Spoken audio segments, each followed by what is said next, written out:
Good evening. I'm Whiskey Mike. And I'm Keeper. Earlier this week, emergency sirens were echoing across the Pacific following a massive offshore earthquake in Japan. While the ongoing blockade of the Strait of Hormuz pushes the UAE to seek a financial lifeline from Washington. From cyber heists in Pyongyang to a massive reconstruction bill in Gaza, deciphering the headlines to extract the intel you need, cutting through the noise to bring you the news, this is MPN. We begin tonight with a breaking natural disaster news in the Pacific. A massive 7.4 magnitude earthquake has struck off the northeast coast of Japan, triggering immediate tsunami warnings and widespread evacuation orders. The tremor hit near the Senriki coast, prompting the Japanese Meteorological Agency to forecast tsunami waves up to 3 meters along the Pacific coastlines. Specifically the coastlines of Hokkaido, Amore, and Iwate regions. Coastal sirens have forced hundreds of thousands of residents to flee to higher ground.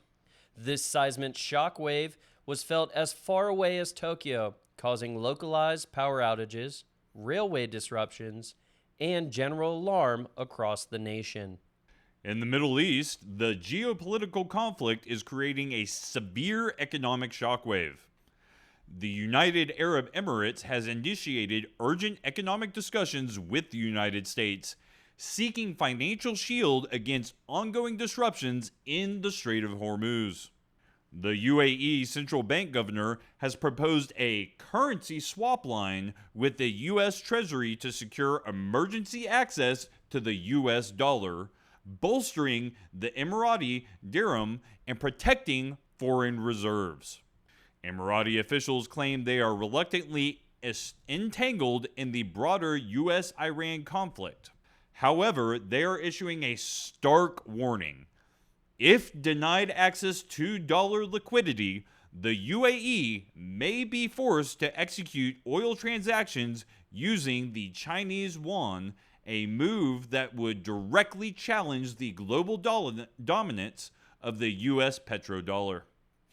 Staggering new estimates regarding the destruction in Gaza have been released this week. A joint report from the United Nations and the European Union states that reconstructing the region will take over a decade and cost upwards of 50 billion British pounds. The conflict has destroyed nearly 400,000 homes and rendered half of the region's hospitals inoperable, shrinking this local economy by nearly 84%.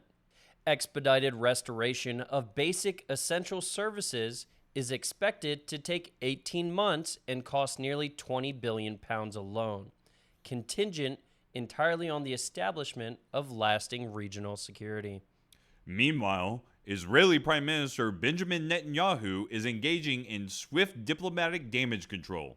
Following the circulation of videos depicting an Israeli Defense Force soldier desecrating a Catholic Jesus statue in Lebanon, the Prime Minister issued a fierce condemnation. Netanyahu promised that military authorities would conduct a full investigation and harshly punish the soldier involved. Stressing Israel's commitment to religious freedom, he offered a public apology on behalf of the IDF, stating he was stunned and saddened by the act and apologized for any hurt this has caused to believers in Lebanon and around the world. Shifting to the digital frontline, the infamous North Korean state-sponsored Lazarus Group just executed the largest crypto heist of 2026 thus far. Analysts have tracked the siphoning of $290 million from Kelp DAO in a highly coordinated weekend exploit. The hackers capitalized on a lack of multi-signature verification protocols to force the transactions through the Layer 0 bridge. The breach has triggered a massive round robin of finger pointing between the tech teams. Layer 0 insists their infrastructure is secure and isolated from further contagions, while Kelp DAO's cyber defense team is actively deflecting blame back onto Layer 0's security architecture.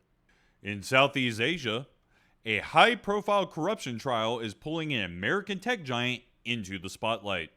A former Google executive testified, adamantly denying the company had any connection to a $125 million scandal involving the Indonesian Education Ministry.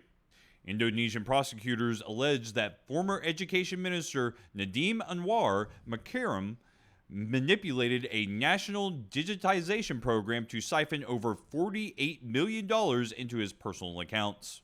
The prosecution argues Makarim mandated the purchase of Google Chromebooks for schools, despite knowing they would lack basic functionality in regions without stable internet. Makarim's defense team completely refutes the allegations, pointing out that technical procurement teams, not the minister, handled the hardware selection. In Europe, Spain is radically shifting its immigration policy. The government has officially opened a mass legalization program aimed at granting legal status to hundreds of thousands of undocumented migrants currently living and working within its borders. The initiative offers a renewable one-year permit to migrants who have lived in Spain for at least 5 months and hold no criminal convictions.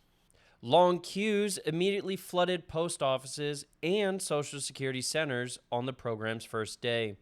Prime Minister Pedro Sanchez defended the initiative as an act of justice and a necessity, stating those contributing to the national economy should be allowed to do so under equal legal conditions. Finally tonight, an unorthodox tribute to the late Pope Francis. In Buenos Aires, Argentina, Catholic priest Pedro Guilherme Peseto hosted a massive open-air techno rave in the Plaza de Mayo. Acting as the DJ, the Padre performed a 2-hour set blending heavy techno with religious melodies, backdropped by a large screen projection of the late pontiff with white doves. Padre Peto views this rave as a way to connect the Catholic Church with younger generations, crediting Pope Francis's revolutionary approach to the church as his primary inspiration. From the seismic instability in the Pacific to the shifting financial allegiances in the Middle East, we will keep tracking the stories that shape our world. For NPN World News, I'm Keeper. And I'm Whiskey Mike. Stay vigilant, stay safe, and we'll see you next time.